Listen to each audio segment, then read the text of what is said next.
बढ़िया sir. Sir thank you. Thank you so much sir Sufiyana food की तरफ से।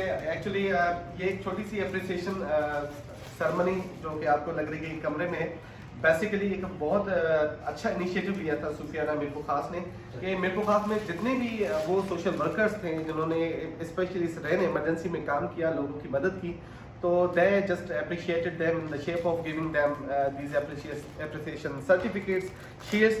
और एक बहुत अच्छा इवेंट था जो मैंने मिस किया था, तो आज मैं फैसल साहब के पास खुद चल के आया हूँ।